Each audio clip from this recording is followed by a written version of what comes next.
Hello दोस्तों, स्वागत है आप सभी का टू द पॉइंट के ज्योग्राफी के सेशंस में।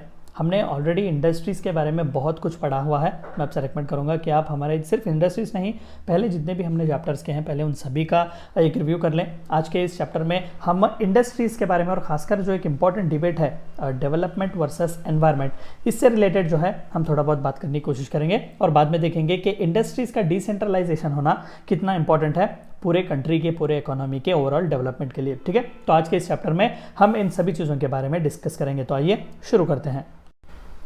The need for industrialization in India. अब सभी को तो पता है कि 3 सेक्टर्स हैं ऑफकोर्स, प्राइमरी, सेकेंडरी और टर्शरी। ये सर्विस सेक्टर है, ये इंडस्ट्रीज है और ये एग्रीकल्चर है। और इंडस्ट्रियल सेक्टर जो सेकेंडरी सेक्टर है, it is somewhere around in between the stage, जहाँ पर हम डेवलपमेंट और अंडर डेवलपमेंट के बीच में है, यानी कि हम अभी डेवलपिंग स्टेज में है। आज जैसा कि आप सभी को पता है कि primary sector contribute somewhere around 17 to 20%। ठीक है, टेरिशरी सेक्टर जो है वो सबसे ज़्यादा कंट्रीब्यूट करता है 55 to 60%, और बाकी का जितना भी 25 to 30% आता है वो डायरेक्टली हमें इंडस्ट्री से ही आता है। तो जानने की कोशिश करते हैं कि नीड किस लिए इंडस्ट्रियलाइजेशन की इंडिया में। To reduce dependence on other countries and become a self reliant. ठीक है, to reduce dependence on other countries. आज भी 60% जो इलेक्ट्रॉनिक प्रोडक्ट्स का गुड है इंडिया का, वो डायरेक्टली चाइना से आता है। तो आप देख सकते हैं कि डिपेंडेंट किस तरीके से है। तो इस डिपेंडेंस को रिड्यूस करने के लिए बाकी कंट्रीज पर इतना ज़्यादा डिपेंड होना अच्छी बात नहीं है, सेल्फ रिलेवेंट होना चाहिए हमें। तो इंडस्ट्रियलाइजेशन बहुत ही ज़रूरी है to maintain the trade of balance. अच्छी बात है कि 7 to 8% हमारा जीडीपी का ग्रोथ है, लेकिन ट्रेड ऑफ बैलेंस हमेशा हमारा नेगेटिव ही होता है। हमेशा जो है हमारे imports are more than our exports, तो जाहिर सी बात है कि ट्रेड ऑफ बैलेंस जो है वो बहुत ही एडवर्स होता है।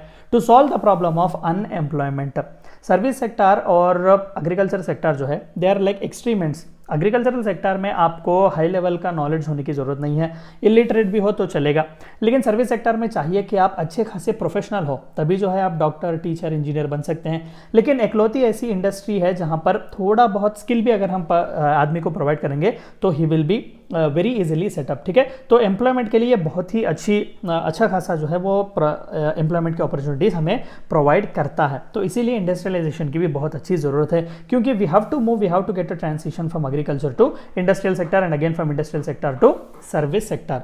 To accelerate the economic growth, hardly 17 to 18% working population जो है इंडस्ट्रीज में है, लेकिन their contribution is somewhere around 30 और more than 30%। So second most important discussion for us is industry versus environment. कई बार जो है इसे डेवलपमेंट और एनवायरनमेंट से भी लोग जोड़ते हैं। ठीक है, क्या एनवायरनमेंट बड़ा है या डेवलपमेंट ज़रूरी है। Emitting harmful effluents and smokes into the air. बिल्कुल, आप जब इंडस्ट्री की बात करते हैं तो pollution is something which is inevitable, लेकिन इसका मतलब ये तो नहीं कि हम अब डेवलपमेंट ही ना करें, तो इंडिया वहीं पर खड़े हो जाएगा, आगे तो नहीं जाएगा। Discharging large quantities of chemical waste and garbage, तो इंडस्ट्रीज ये भी करते हैं। ये सभी चीज़ें जो है हमने ऑलरेडी पोल्यूशन से रिलेटेड जब वाटर पोल्यूशन वगैरह के चैप्टर्स हमने पढ़े तो वहाँ पर ये भी देखा। Leading to degradation of land, land का डिग्रेडेशन भी इंडस्ट्रियलाइजेशन से होता है। कंटेमिनेटिंग अंडरग्राउंड वाटर का कंटेमिनेशन भी होता है। कई बार अनट्रीटेड सीवेज भी जो है रिलीज करते हैं, कई बार इंटॉक्सिकेंट जो सब्सटेंसेस केमिकल्स होते हैं वो भी डायरेक्टली डंप किए जाते हैं। Effects of industrial slums on environment, industries के आसपास ही जो इंडस्ट्रियल वर्कर्स होते हैं वो स्लम्स बना देते हैं, तो कई बार जो आसपास ये स्लम्स एरिया जो है वो हद से ज़्यादा बढ़ जाते हैं। ये भी बुरी चीज़ है एनवायरनमेंट के लिए। सैनिटेशन की फैसिलिटी कहाँ पर होगी, ह्यूमन वेस्ट डायरेक्टली वहाँ पर एक्सक्रीट किया जाएगा, और जाहिर सी बात है कि ह्यूमन हेल्थ के लिए भी अच्छी बात नहीं है, क्योंकि जो आसपास रिवर्स होते हैं वहीं पर डायरेक्टली इंडस्ट्रियल वेस्ट डंप होता है। ये स्लम के पीपल जो है वहीं से वाटर वगैरह जो है वो लेते हैं, डिसीजेस वगैरह फैलने की बहुत ही ज़्यादा आशंका होती है। Rapid growth in population ultimately leading to degradation of environment. तो इन अ नटशेल इस स्लाइड में ये बताया गया है कि हद से ज़्यादा इंडस्ट्रियलाइजेशन कहीं ना कहीं हार्मफुल है हमारे एनवायरनमेंट के लिए।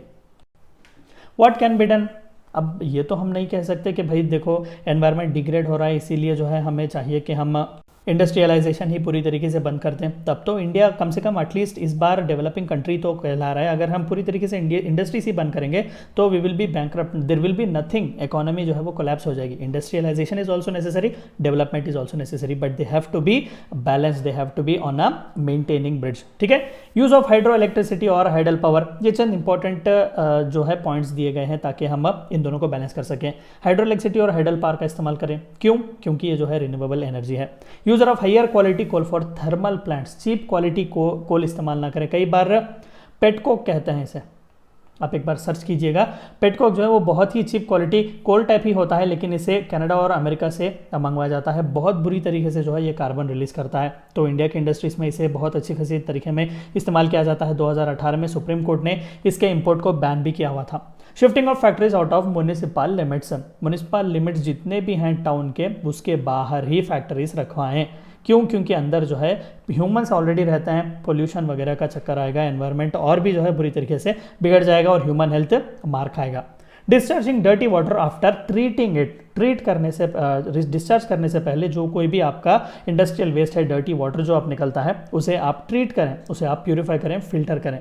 रिसाइकलिंग ऑफ वाटर, देखिए इंडस्ट्रीज में जो वाटर ज़्यादातर इस्तेमाल किया जाता है वो स्टीम के लिए ही इस्तेमाल किया जाता है। ठीक है, तो बार बार आप उस वाटर को फिर से रिसाइकिल कर सकते हैं, रीयूज कर सकते हैं, कोई भी टेंशन नहीं है।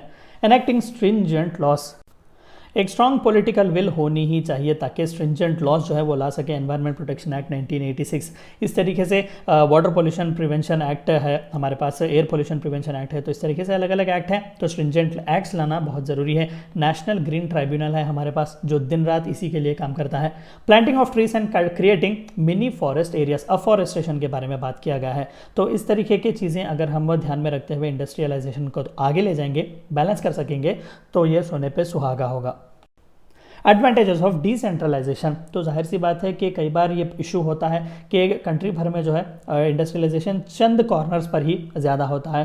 बेस्ट एग्जांपल आप देख लें गुजरात के रीजन में, महाराष्ट्र में मुंबई के आसपास, या फिर आप तमिलनाडु में चेन्नई के आसपास देखें, और बाकी के रीजन्स पूरे अंडर डेवलप्ड होते हैं या फिर बहुत ही कम डेवलप्ड होते हैं। तो इसलिए चाहिए कि हम इंडस्ट्रियलाइजेशन को भी डिसेंट्रलाइज करें।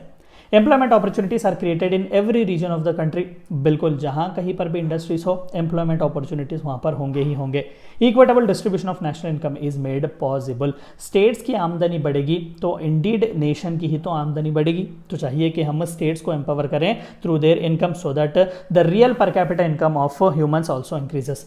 It removes regional disparities in the industrialization of the countries, regional disparities, अभी जैसे कि मैंने कहा कि बस गुजरात के अहमदाबाद के क्लस्टर में, सूरत के क्लस्टर में, महाराष्ट्र में मुंबई के आसपास, तमिलनाडु के चेन्नई के आसपास, बंगाल में कोलकाता के आसपास ही इंडस्ट्रीज होते हैं, ऐसा होना नहीं चाहिए। पूरे देश भर में जो है रीजनल डिस्पैरिटीज नहीं होनी चाहिए, industry should be equally distributed.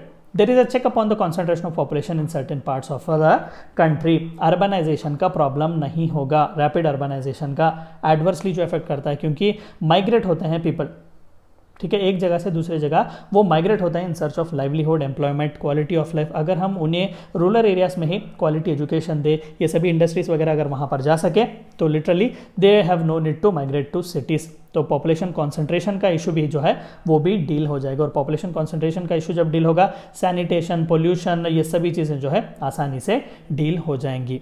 ये थी चंद बातें जो आपको जाननी थी इंडस्ट्रीज एंड ओवरव्यू के बारे में। Thank you for watching my video.